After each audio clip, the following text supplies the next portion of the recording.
మా తండ్రి గారు అయినటువంటి డాక్టర్ ఏ డేవిడ్ రాజు గారి యొక్క వర్తమానాలు విని మీరు ఎంతగానో ఆశీర్వదింపబడుతున్నారని చెప్పి నమ్ముతున్నాం. అలాగే ఇప్పుడు మనం డేవిడ్ రాజు గారు చెప్పబడేటువంటి దేవుని యొక్క వాక్యం విని మనందరం ఆశీర్వదింపడం. చిన్న ప్రార్థన చేసుకుందాం. ప్రేమగల మా తండ్రి పరిశుద్ధుడా, మీకే వందనాలు, స్తోత్రాలు చెల్లిస్తున్నామయ్యా. తండ్రి నాయన నాన్నగారు అయినటువంటి డేవిడ్ రాజు గారు మరి టీవీ పరిచర్యలో ఎంతోమందితో మరి మాట్లాడుతున్నారు తండ్రి. మరి ఎవరికి ఎటువంటి సమస్యలు ఉన్నాయో ప్రభా, ఎవరికి ఎటువంటి ఆహారం కావాలో తండ్రి, మరి ఆత్మీయ ఆహారాన్ని మీరే మెండుగా దయచేయండి అయ్యా. ఎవరు ఎటువంటి సమస్యలు ఉన్నప్పటికీ తండ్రి, మరి వారితో మేము సూటిగా మాట్లాడేటటువంటి ఇదిలో ప్రభా మీరు మా నోటికి బోరుగా ఉండే తండ్రి, మరి వారితో మీరు సూటిగా మాట్లాడిన తండ్రి మీకే వందనాలు చెల్లిస్తాం. ప్రతి విషయంలో మీ తోడ్పడిని సహాయాన్ని దయచేయమని త్వరలో అనేసేపేట అడుగుతున్నాం తండ్రి. ఆమేన్. దేవునికి మహిమ కలుగును గాక. ఈ సమయంలో దేవుని యొక్క పిల్లరా 10 నిమిషాలు దేవుని యొక్క మాటలను మనము ధ్యానం చేసుకుందాం. చదవబడుతున్నటువంటి వాక్య భాగంలో ఈ అంత్య దినాల్లో మనం జీవన చేత వాడబడుతూ ఉంటున్నాం. అంత్య దినములలో దేవుని యొక్క హస్తాల్లో మనం ఉన్నాం, దేవుని కనుదృష్టిలో మనం ఉన్నాం. కాబట్టి నేడో రేపు ఆయన రాకడ అతి సమీపముగా ఉన్నది కనుక ప్రతి విధమైనటువంటి సిద్ధపాటును మనము కలిగి ఉండాలని మరి దేవుడి యొక్క వాక్యాలు మనకు సుస్పష్టంగా తెలియపరుస్తూ ఉన్నాయి. అందులో భాగంగా మరి రోమీయులకు రాసిన పత్రిక 13వ అధ్యాయము 12వ వచనం, రాత్రి చాలా గడిచి పగలు సమీపంగా ఉన్నది కనుక మనము అంధకార క్రియలను విసర్జించి తేజస్ సంబంధమైన యుద్ధోపకరణములను ధరించుకుందాము. మనం ప్రాచీన స్వభావము యేసుక్రీస్తు ప్రభు వారితో కూడా పాతి పెట్టబడినటువంటి పరిస్థితి మన జీవితాల్లో కనపడాలి. యేసు ప్రభువునందు విశ్వాసం ఉంచిన ప్రతి ఒక్కరి పాపపు జీవితం క్రీస్తు యేసుతో పాటు సమాధి చేయబడి ఆయన యందు నూతన సృష్టిగా మనము మార్చబడి ఉన్నాం. కాబట్టి మనము బ్రతికే కాలం అంతా కూడా రక్షించబడిన మనము, దేవుని ద్వారా ఎన్నుకోబడినటువంటి మనము ఆయన రాకడ పర్యంతము ఏ విధంగా మనము జీవించాలి, ఆయన రాకడలో ఏ విధంగా మనం ఎత్తబడాలి, ఆయన రాకడ కొరకు ఏ విధంగా మనము సిద్ధపడాలి అనేటువంటి విషయాన్ని అపోస్తలుడైన పౌలు ఇక్కడ తేటగా మనకు తెలియపరుస్తూ ఉన్నాడు. అంధకార క్రియలను విసర్జించండి, దేవునికి మహిమ కలుగును గాక. హల్లెలూయా. తేజస్ సంబంధమైనటువంటి యుద్ధోపకరణములను మనము ధరించాలి అని దేవుని యొక్క నామం బట్టి మనకు హెచ్చరిక చేస్తూ ఉన్నాడు. ఈ సమయంలో క్రైస్తవ జీవితం ఈ లోకములో ఉంటుండగా దేనిని విసర్జించాలో, దేనిని మనం విసర్జించకూడదో అనే విషయాన్ని మనము అర్థం చేసుకుంటే, విసర్జించుట అనే దానికి అర్థం వదిలిపెట్టడం. విడిచిపెట్టడం వేరు, విసర్జించడం అనేది వేరు. విడిచిపెట్టేము అన్నదానికి అర్థం ఏంటంటే, ఎక్కడైనా ఒక వస్తువు మర్చిపోతే దాన్ని అక్కడ విడిచిపెట్టాము అని అనగా తిరిగి ఆ వస్తువుని మరలా తెచ్చుకునే అవకాశాలు ఉన్నాయి. కానీ విసర్జించడం అనేది అలాంటి పరిస్థితి లేదు. అంటే ఇక మరలా దాన్ని తీసుకునే పరిస్థితి ఉండదు. ఇప్పుడు యూరినల్స్కి వెళ్తారు, విసర్జిస్తాం. టాయిలెట్కి వెళ్తాం, విసర్జిస్తాం. అలానే నోటిలోంచి ఊపిరి విసర్జిస్తాం. ఇలా విసర్జించిన వాటిని మరలా తిరిగి తెచ్చుకో. కాబట్టి విడిచిపెట్టడం వేరు, వదిలిపెట్టడం వేరు, విసర్జించడం వేరు. ఇక్కడ వాక్యములో అంధకార క్రియలను విసర్జించాలి అని దేవుని యొక్క లేఖనాలు సెలవిస్తున్నాయి. దేవునికి మహిమ కలుగును గాక. అంధకార క్రియలు అనగా చీకటి సంబంధమైనటువంటి క్రియలు, ప్రాచీన స్వభావముతో కూడినటువంటి క్రియలు.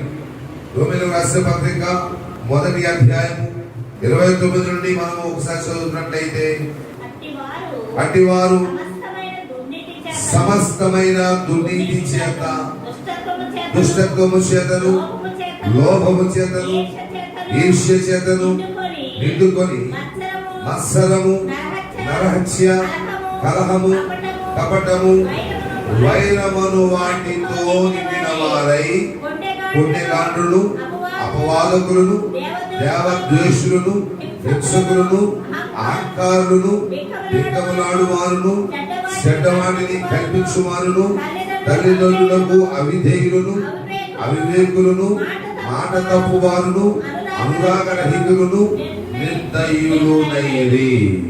ఇట్టి కార్యములను అభ్యసించువారు మరణమునకు తగిన వారు అను దేవుని న్యాయ విధిని వారు బాగుగా ఎరిగి ఉండి కూడా వారు చేర్చున్నారు. ఇది మాత్రమే కాక వాటిని అభ్యసించు వారితో సంతోషముగా సమర్థించుచున్నారు. ఇవి అంధకార సంబంధమైనటువంటి క్రియలు. ఇవి శరీర మానసిక పరమైనటువంటి అంధకార క్రియలు. ఈ అంధకార క్రియలను విసర్జించాలి. విసర్జించకపోతే దేవుని యొక్క రాకడలో మనము ఎత్తబడి ఉండడానికి తగిన సిద్ధపాటు మనము కలిగి జీవించి ఉండలేము. రాత్రి చాలా గడిచిపోయింది. పగలు సమీపంగా ఉన్నది కనుక, పగలు అనగా దేవుని సంబంధమైనటువంటి రాజ్యము, పగలు అనగా దేవుని యొక్క మరి పరలోక సంబంధమైనటువంటి దినాలు, దేవుని యొక్క మరి సన్నిధిలో సాంగత్యముతో నిలిచి ఉండే దినాలు. దేవుని రాకడ సమీపంగా ఉంది కాబట్టి మనము ప్రతి ఒక్కరు కూడా క్రైస్తవ విశ్వాసం ఈ అంధకార సంబంధమైనటువంటి క్రియలు అనగా భయంకరమైనటువంటి కొన్ని మనం చదివాం. ఇందులో అనేకమైనటువంటి అంధకార క్రియలు ఉన్నాయి.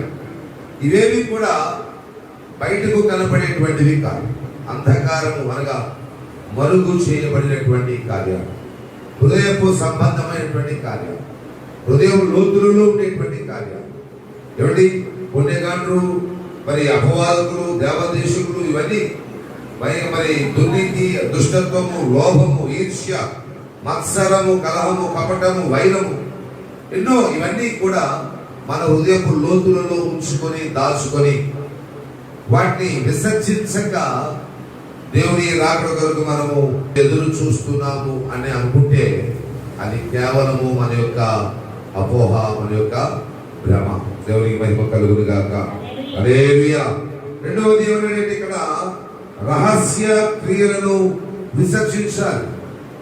రహస్య క్రియలు అనగా బైబిల్ మనం చూద్దాం. 2 కొరింథీయులకు రాసిన పత్రిక 4వ అధ్యాయం 2వ వచనంలో ఒక మాట మనం చదువుతున్నట్లయితే, అయితే కుయుక్తిగా నడుచుకొనకయు, దేవుని వాక్యమును వంచనగా బోధించకయు, సత్యమును ప్రత్యక్షపరచుట వలన ప్రతి మనుష్యుని మనస్సాక్షి ఎదుట మమ్మల్ని మేమే దేవుని సముఖమందు మెప్పించుకొనుచు అవమానకరమైన రహస్య కార్యములను విసర్జించి ఉన్నాము. దేవునికి స్తోత్రం కలుగును గాక.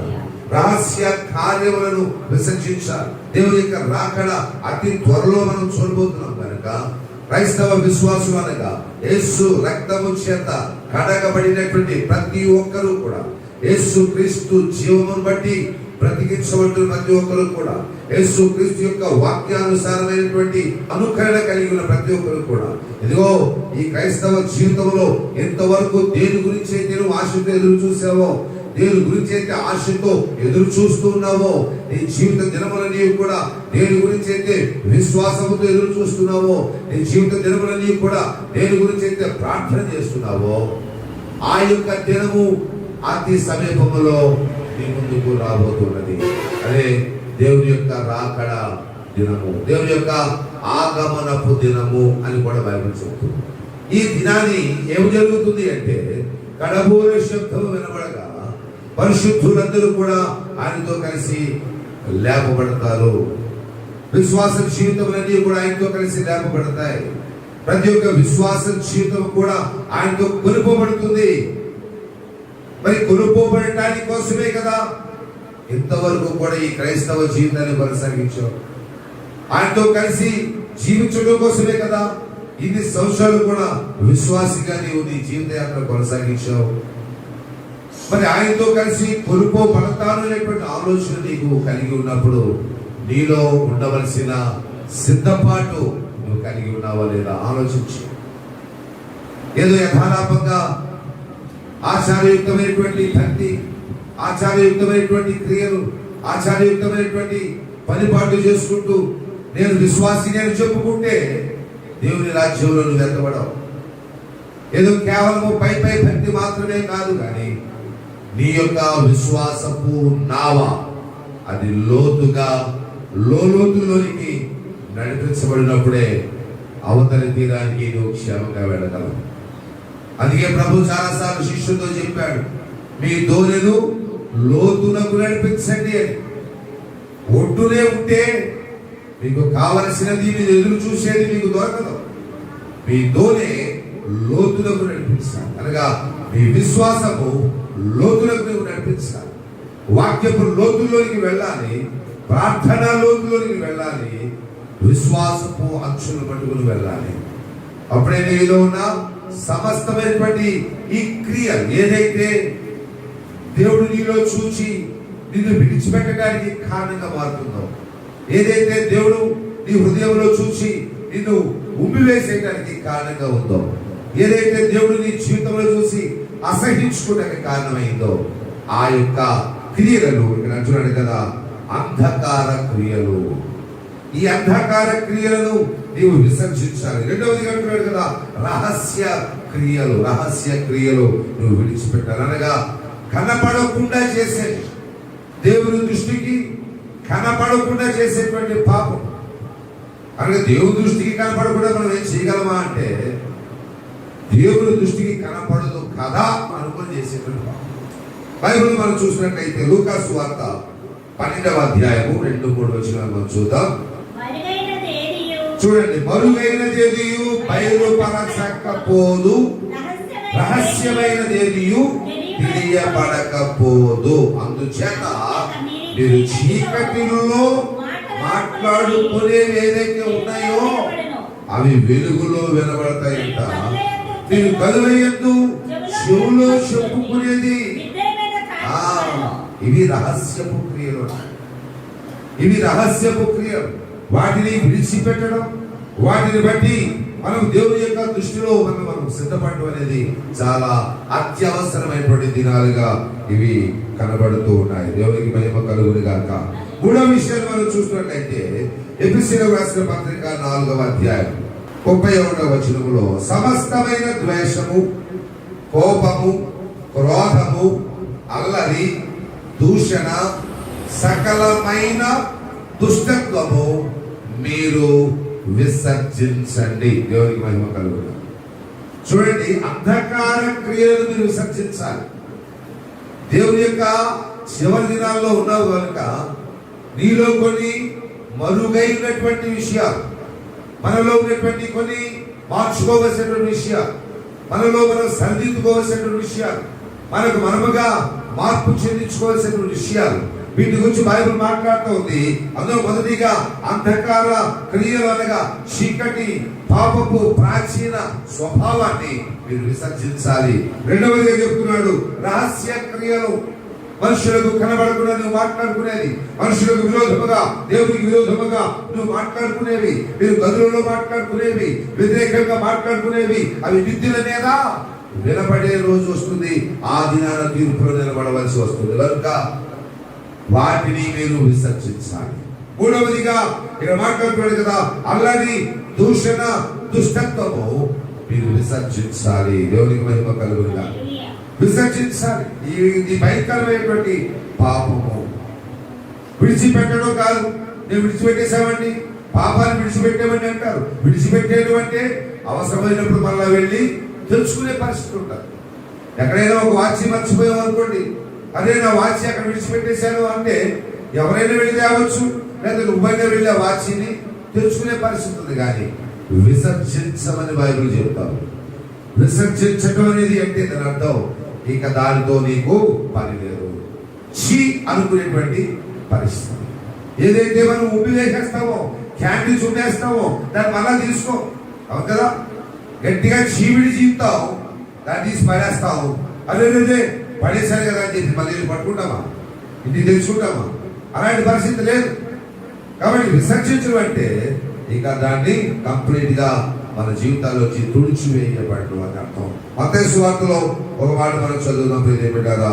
మత్తయి సువార్త 27వ అధ్యాయము 40వ వచనం.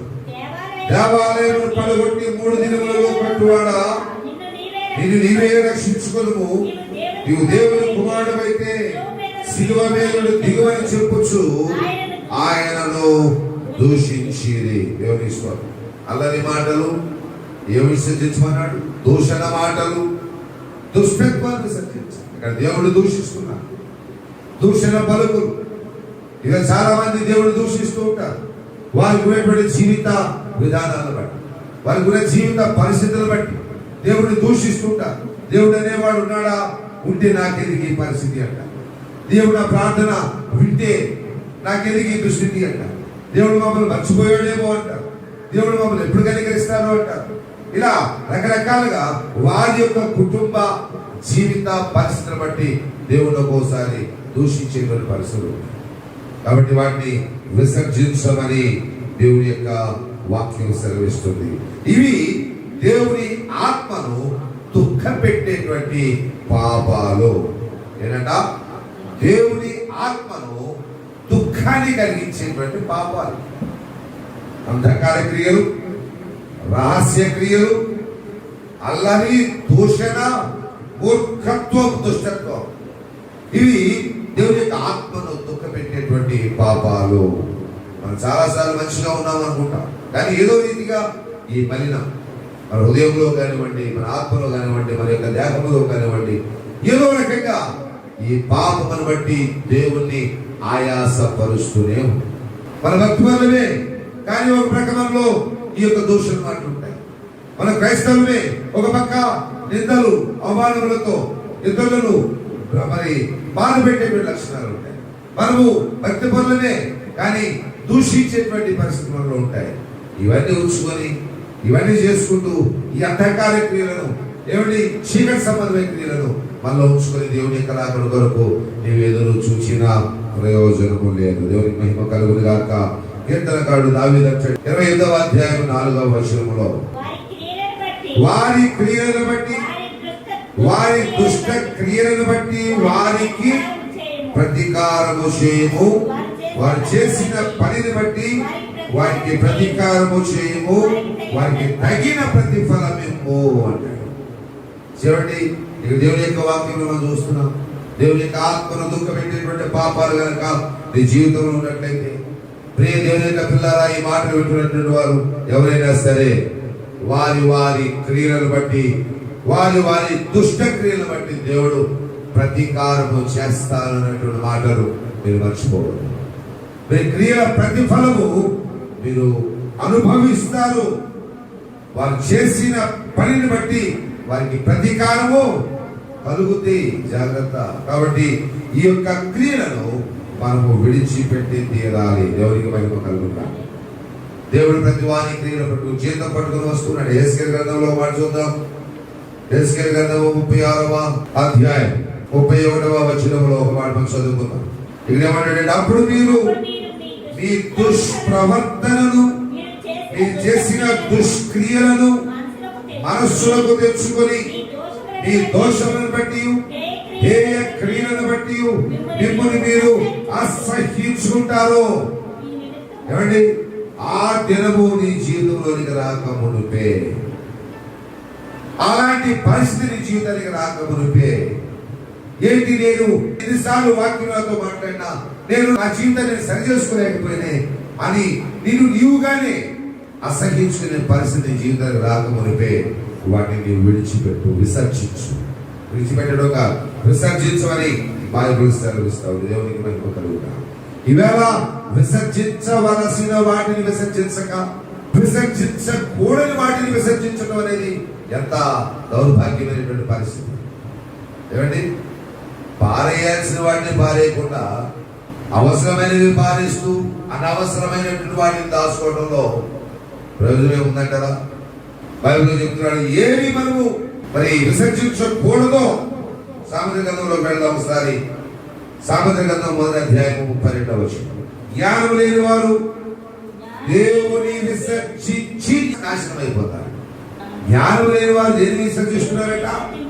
అంధకార క్రియలు విసర్జించండి, శరీర సంబంధమైన క్రియలు విసర్జించండి, రహస్య క్రియలు విసర్జించండి.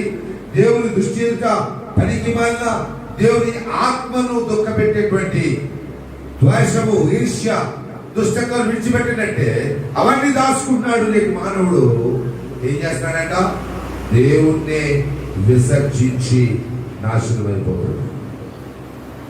దేవుని విసర్జిస్తున్నారు. మనల్ని పుట్టించేటువంటి ఆశ్రయ దుర్గమైనటువంటి దేవుని విసర్జిస్తూ ఉన్నారు. మనల్ని పుట్టించేటువంటి ఆశ్రయ దుర్గమైనటువంటి ఆ దేవాది దేవుని విడిచిపెడుతూ ఉన్నారు. ద్వితీయోపదేశ కాండము 32వ అధ్యాయము 18వ వచనాన్ని ఒక మాట మనం చదువుతున్నట్లయితే, నిన్ను పుట్టించిన ఆశ్రయ దుర్గమును విసర్జించితివి, నిన్ను కనిన దేవుని నీవు మరిచితివి అని మాట్లాడుతుంది. మర్చిపోయాల దేవుణ్ణి. ఈవేళ దేవుని విడిచి, యెహోవాను విడిచి వేరొకరిని అనుసరించు వారికి శ్రమలు విస్తరించును అని బైబిల్ మాట్లాడు. యెహోవాను విసర్జించొద్దు, అంధకార క్రియలు విసర్జించాలి. నిన్ను ఆశ్రయదుర్గమైన దేవుని విసర్జించొద్దు, నీలో ఉన్నటువంటి చీకటి క్రియలను విసర్జించాలి. నిన్ను కన్న దేవుని, నిన్ను కొన్న దేవుని నీవు విసర్జించొద్దు. దేవుని ఆత్మను దుఃఖపెట్టేటువంటి కార్యాన్ని నీవు విసర్జించు. దేవునికి మహిమ కలుగుతాయి. దేవునికి పిల్లరా, వల్ల మానవులు దేవుని విసర్జిస్తున్నారు. ఒక మాట చూద్దాం. 2వ రాజుల గ్రంథం 17వ అధ్యాయం 15వ వచనాన్ని ఒక మాట చూద్దాం. వారు ఆయన కట్టడలను, తమ పితరులతో ఆయన చేసిన నిబంధనను, ఆయన తమకు నిర్ణయించిన ధర్మశాస్త్రమును విసర్జించారు. మానవుడా, క్రైస్తవుడా, విశ్వాసి, దేవుని యొక్క రాకడ చివరి దినాల్లో ఉన్నావు. ఇదిగో నీలో ఉన్న అంధకార క్రియలు విసర్జించమని బైబిల్ చెప్తా ఉంటే, ఇవాళ ఆశ్రయదుర్గమైన దేవుని విడిచిపెడుతున్నారు. ఇవాళ ఏం విడిచిపెడుతున్నారట?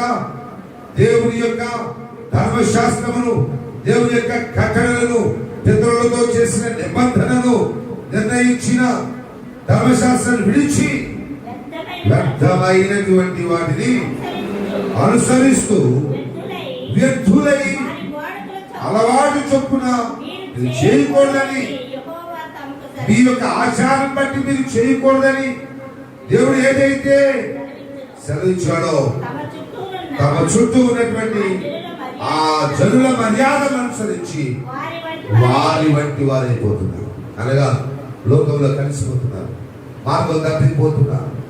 న్యాయ విధులు, కట్టడలు, ధర్మశాస్త్రాన్ని విసర్జించారంట. మరి విడిచిపెట్టిన బాగుండు. కంప్లీట్ గా విసర్జించేశారు. అనగా ఇక మళ్ళా తిరిగి దగ్గరికి వచ్చే పరిస్థితి కూడా లేదు.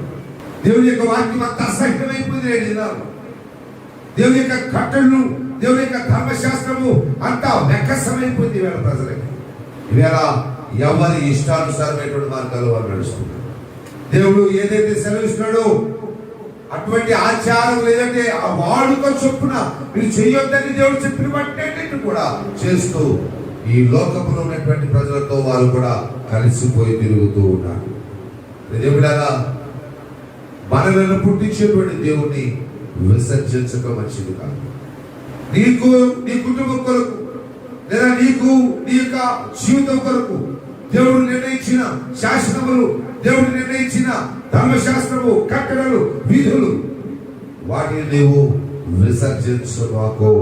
3వదిగా మనం చూసుకున్నట్లయితే హోషేయ గ్రంథంలో ఒక మాట మనం చూద్దాం. హోషేయ గ్రంథం 8వ అధ్యాయం 3వ వచనాన్ని ఒక మాట చూసుకున్నట్లయితే, ఇశ్రాయేలీయులు సన్మార్గమును విసర్జించిరి కనుక శత్రువు వారిని తరుమును. మంచి మార్గాన్ని ఇశ్రాయేలు విడిచిపెట్టారు, విసర్జించారు. యెహోవా కట్టడలను, న్యాయ విధులను విసర్జించారు. ఇశ్రాయేలీయులు సన్మార్గమును విసర్జించారు కనుక శత్రువులు వారిని తరుమును. ఈ దినాల్లో చాలా మంది యెహోవా కట్టడలు, యెహోవా నిర్ణయించిన వాక్యపు మార్గాన్ని విడిచి తిరుగుతున్నారు. సన్మార్గం, నీ పాదములు తొట్టిల్లకుండా, నీ కాళ్ళు జారకుండా దేవదూతల యొక్క కాపుదల ఉంచి, ఆయన కృపా, క్షేమము, సమాధానము నీ జీవితంలో ఉంచి, నీ కొరకు సిద్ధపరిచిన మంచి మార్గాన్ని, ఆశీర్వాదంతో కూడిన మార్గాన్ని, దీవెనతో కూడిన మార్గాన్ని విడిచిపెడుతున్నారు. ఇవాళ కారణం ఏంటంటే యెహోవాను విడిచి వేరొకరిని వాళ్ళు ఆశ్రయిస్తున్నారు. ఎందుకు విసర్జిస్తున్నారు? ఈలోక స్నేహం, ఈలోక సహవాసం, ఈలోక సాంగత్యం, ఈ లోకం వారి కన్నుల ఎదుట ఆకర్షణీయమైన రంగుల ప్రపంచంగా మార్చబడింది కనుక దేవుని మార్గములు వారికి కనబడుతున్నాయి. యెహోవా నిర్ణయించిన విధులు కట్టడలు వారికి అర్థం కావట్లేదు, ఎందుకంటే లోకం వారి ముందు కనబడతాం. అయితే బైబిల్ ఏమని చెప్తుందో తెలుసా? ఈ లోక స్నేహము దేవునితో వైరము. ఈ లోక స్నేహం చేసి నువ్వు పతనం అయిపోతావు, లేదా విసర్జించండి అని చెప్పిన వాటిని నువ్వు విసర్జించకుండా లోపల పెట్టుకొని అంటనగా స్థాయిని దిగజారిపోతావు, లేదా విడిచిపెట్టొద్దు అని చెప్తున్నటువంటి దేవుని యొక్క మార్గాన్ని, ఆయన ధర్మశాస్త్రాన్ని గట్టిగా పట్టుకొని నువ్వు పరలోక రాజ్యానికి చేరుతావో, ఎంతమంది గుంపులు ఉంటావో అది నీ ఇష్టం. గమనించు, దుష్ట సాంగత్యము మంచి నడవడిని చెరుపుంది. సన్మార్గాన్ని విడిచిపెట్టి నాశనాన్ని పొందించుకుంటున్నాను.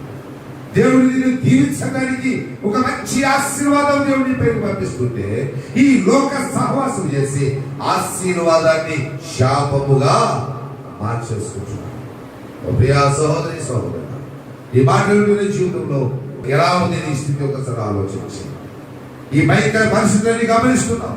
ఒక ప్రక్క నుంచి భయంకరమైనటువంటి మరణ దూత, వాళ్ళు వీళ్ళ తేడా లేకుండా, ఆ ప్రాంతం ఈ ప్రాంతం తేడా లేకుండా ప్రతి ఒక్కరిని కూడా సంహరించుకుంటూ వస్తుంది.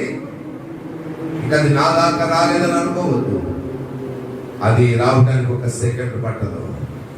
కానీ ఇంకా ఈ విధంగా ఉన్నావంటే అది దేవుని కృపలో నీవు ఉన్నావని అర్థం చేసుకో. ఈ కరోనా వైరస్ ద్వారా ఎన్నో ప్రాంతాలు అట్టుడికిపోతున్నాయి. నాకేంటి, నేను బాగానే ఉన్నానని అనుకుంటున్నావు. కాదు, దేవుని కృప నీ పట్ల అత్యధికంగా ఉండబట్టే నువ్వు ఇంకా సజీవునిగా ఉన్నావు.